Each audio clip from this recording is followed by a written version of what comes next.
Welcome to Meet the Candidate with your host, Sue Lonnie Madsen. Meet the Candidate is your opportunity to see local candidates and hear about the experiences that have shaped their lives.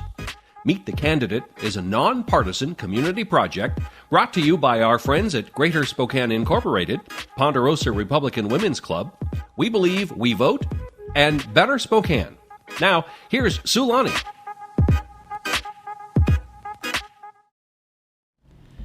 Okay, welcome to Meet the Candidate. And my guest for this session is Randy Brandt, who is running for Spokane County District Court Judge, Position 1. Welcome, Randy. Thank you for having me. Glad that you could come. This is our voter education opportunity to let people know who you are as a person and what kinds of background you will bring to the bench. So let's start with where did you grow up and go to school? Spokane. Okay, so Spokane. which schools? Stevens Grade School, Lewis and Clark High School, yay Tigers. Gonzaga University for my undergrad, and Gonzaga Law School for my law degree. Okay. While you were doing that, all of that, did you have some interesting experiences in school and activities that you particularly liked?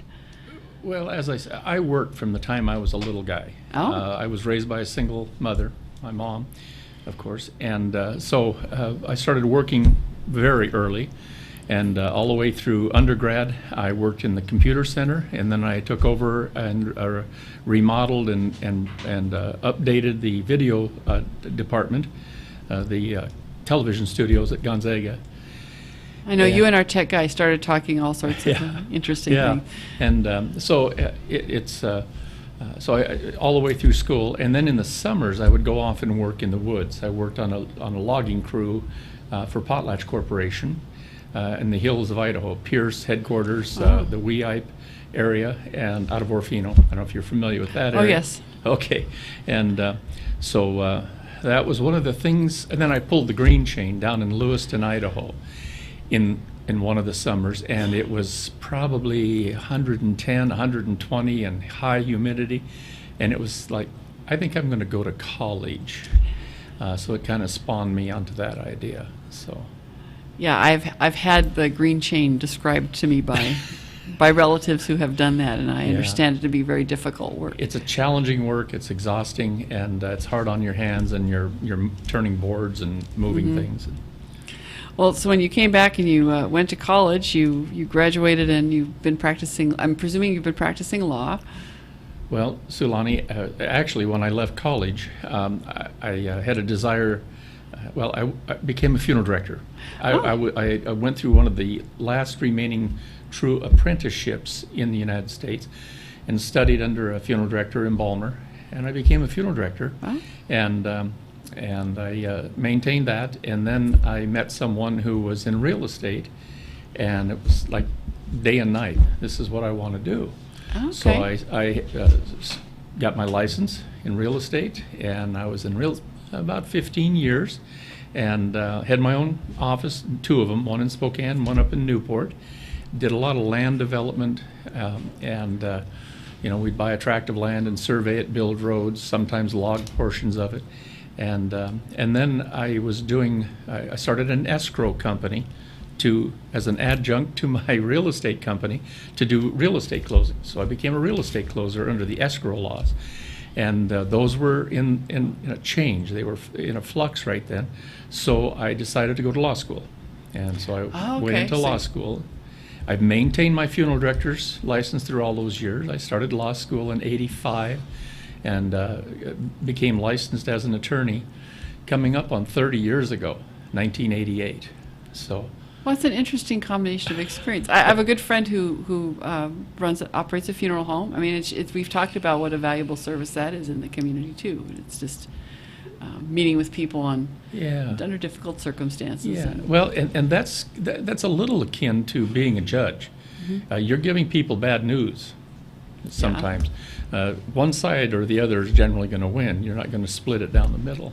That's true. That's true. One of the questions that I ask judicial candidates is to describe what does district court encompass as opposed to the other courts? Well, in Washington, we start with the municipal courts, which are city boundaried. District court judges, there's eight of us here in Spokane, have the entire county under their jurisdiction. And then we go to the higher courts above that. We handle all forms of misdemeanors and gross misdemeanors. A misdemeanor could be a simple assault, a theft, malicious mischief, damaging property, vehicular prowling or breaking into a car. And then the gross misdemeanors would come into the DUI or the domestic violence, the assaults, the higher end, but they're not into the felony range. Now, on occasion, and when I started for several years, many years, we did the arraignment or the first appearance docket on felonies and gross misdemeanors. And but then there was a change, and the district court on occasion still does felony first appearances, but it's due to some scheduling issues, but it's primarily what I've always called the people's court. It's what most people will ever interact with a court will be in the district court. Okay. So what drew you to seek the position as a judge in the district court? Being an attorney, and I wanted to do more than just be a one-sided advocate. See, that's why, like a private attorney that represents a plaintiff or a defendant, or like a prosecutor or a public defense attorney, they're only advocating one side.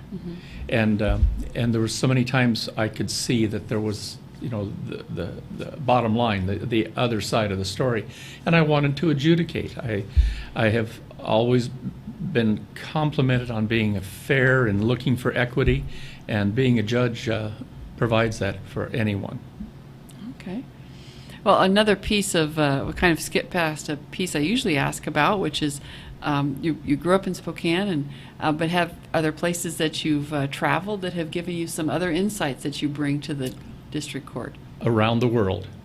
Around the world. My father was a corporate pilot, flew Learjets, so he and I ferried a Learjet to Australia, or Australia if you prefer, and went through Europe and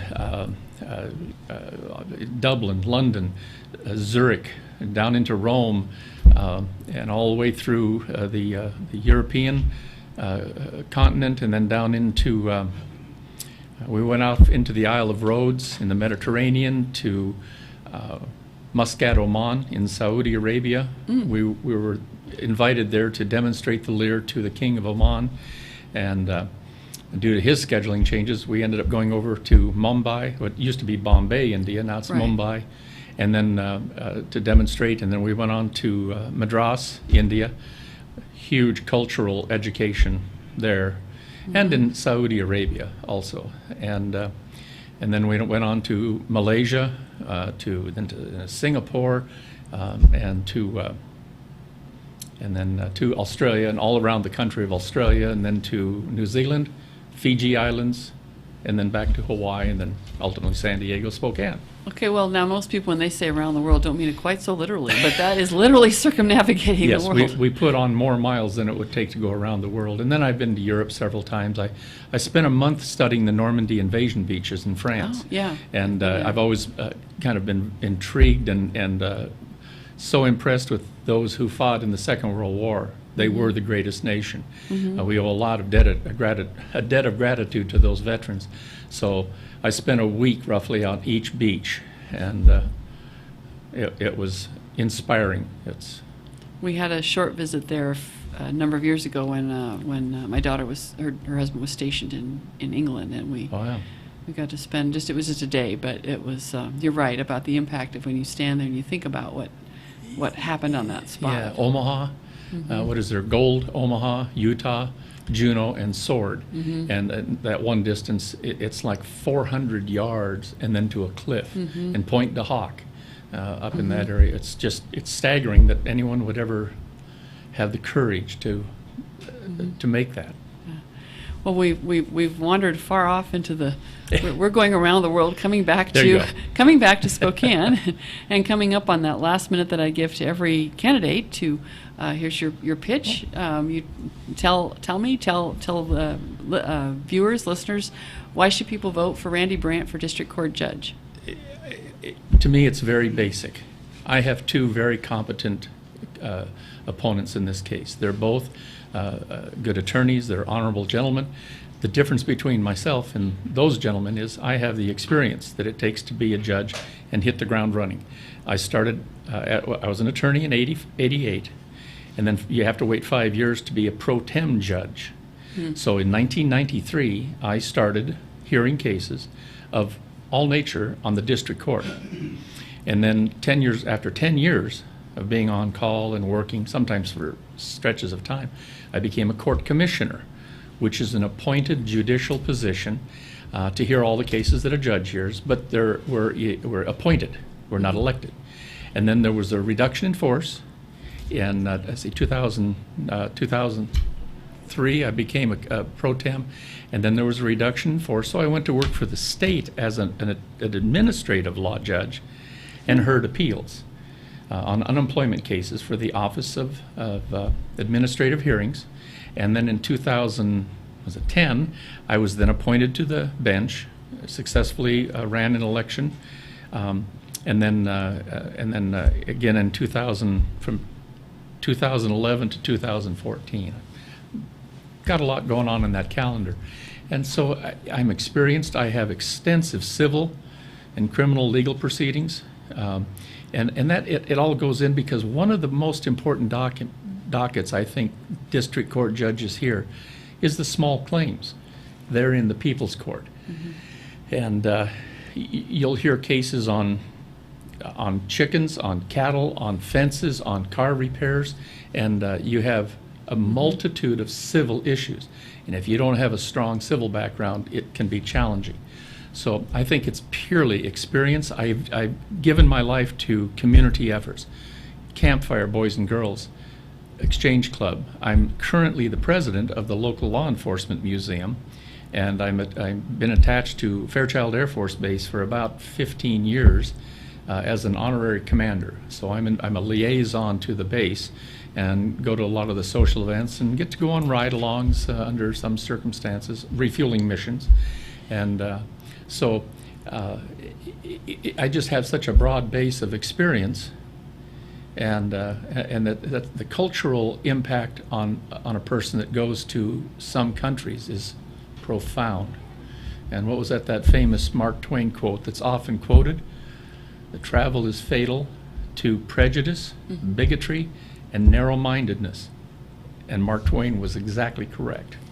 So I'd appreciate the vote. Thank you. Okay, well, I thank you for coming, Randy. Good luck with your campaign. Thank you very much. Thanks for watching Meet the Candidate.